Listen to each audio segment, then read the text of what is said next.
சந்திப்புகள் சந்திப்புகள் இல்லாமல் மனிதராகி நாம் இல்லை.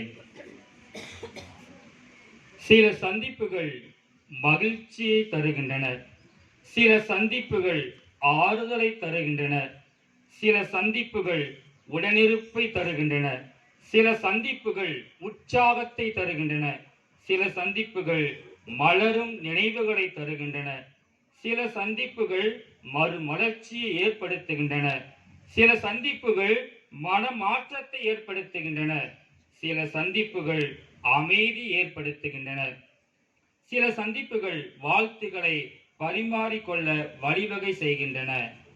ஆனால் சில சந்திப்புகள் கண்ணீரை வரவழைக்கின்றன, சில சந்திப்புகள் மகிழ்ச்சியை கெடுத்து விடுகின்றன, சில சந்திப்புகள் அமைதியை சீர்குலைத்து விடுகின்றன, சில சந்திப்புகள் சண்டை சச்சரவுகளை ஏற்படுத்துகின்றன, சில சந்திப்புகள் பகைமையை ஏற்படுத்துகின்றன, சில சந்திப்புகள் கோபத்தை வர வைக்கின்றன, சில சந்திப்புகள் ஏண்டா இவரை பார்த்தோம் இவங்களை பார்த்தோம் என்ற அந்த நினைவை, அந்த ஒரு இயல்பை நமக்கு வர வைக்கின்றன. மேலும் சில சந்திப்புகள் பொறாமை மனக்கசப்புகளை ஏற்படுத்துகின்றன, சில சந்திப்புகள் பொறுமையை இழக்க வைக்கின்றன. நம்முடைய சந்திப்புகள் எப்படிப்பட்டதாக இருக்கிறது? இன்று வாசிக்கப்பட்ட நற்செய்தி பகுதியில் நாம் வாசிக்க கேட்டோம். இருவர் சந்தித்துக் கொள்கிறார்கள். யார் இருவர்? அன்னை மரியா எலிசபெத் அம்மாளை சந்திக்கின்றார். இந்த சந்திப்பு எப்படிப்பட்ட சந்திப்பு? பொறாமை, கோபம், பகைமை, சண்டை சச்சரவுகள் இவற்றை ஏற்படுத்தக்கூடிய சந்திப்பா, அல்லது ஒரு மகிழ்ச்சி, அமைதி, உடனிருப்பை தரக்கூடிய சந்திப்பா? இறைவன் மனித குலத்தை சந்திக்கின்ற நிகழ்வாக இந்த சந்திப்பு இருக்கின்றது. எது? அன்னை மரியா எலிசபெத் அம்மாளை சந்தித்தது. கடவுளின் சந்திப்பு அசாதாரணமான விண்ணுலக நிகழ்வுகள் வழியாக நடைபெறவில்லை, மாறாக ஒரு எளிமையான இரு பெண்களின் வழியாக ஏற்படுத்தப்பட்ட ஒரு நிகழ்வு.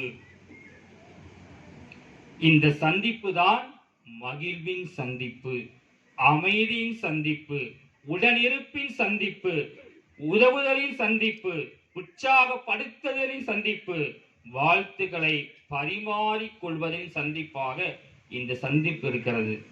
நமது சந்திப்புகள் எப்படிப்பட்டதாக இருக்கிறது என்பதை சிந்திக்க நாம் இன்றைய நாளில் அழைக்கப்படுகிறோம்.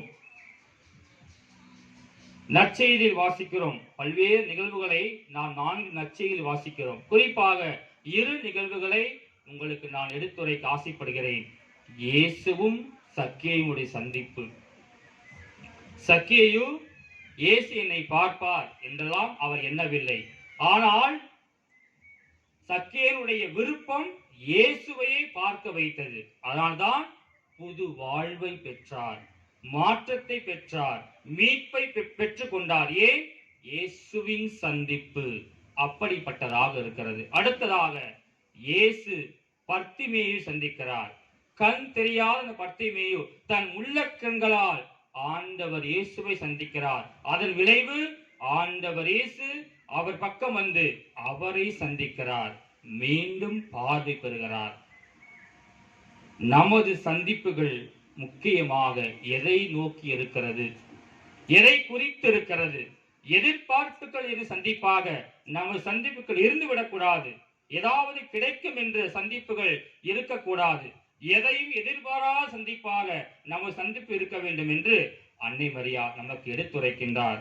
நமது சந்திப்பு முதியோர்களை சந்திப்பது, நோயாளர்களை சந்திப்பது, தேவையில் இருப்பவர்களை சந்திப்பது, இன்னல் நெருக்கடி துன்பங்களினால் துவண்டு போன்று சந்திப்பது.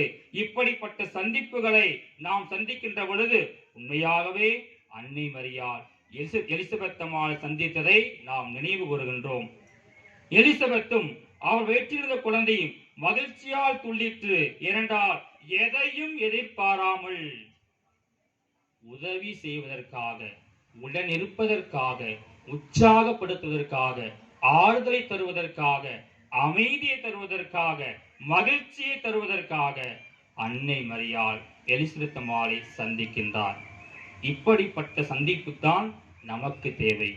உண்மையாகவே நாம் ஒருவரை சந்திக்கின்ற பொழுது நமது மனநிலை என்ன, எந்த மனநிலையோடு நாம் ஒருவரை சந்திக்கிறோம் என்பதை நாம் சிந்தித்து பார்க்க வேண்டும். நமது சந்திப்புகள் சந்தேகத்தை உருவாக்க கூடாது. நமது சந்திப்புகள் மன அமைதி கெடுத்துவிடக்கூடாது. நமது சந்திப்புகள் ஒருபோதும் பகைமையை, வெறுப்பை, சோர்வை, குழப்பத்தை, கவலையை, பொறாமையை, பிரிவை, பிளவை ஏற்படுத்திவிடக்கூடாது. அப்படி இருந்தால் நாம் சந்திப்பது என்பது அர்த்தமற்றது. எனவே அன்னை மரியாள் எலிசபெத் அம்மாள் சந்திப்பதன் வழியாக நமக்கு சொல்கின்ற செய்தி, நான் எலிசபெத் அம்மாள் சந்தித்ததை போல உங்கள் சந்திப்பும் இருக்கட்டும்.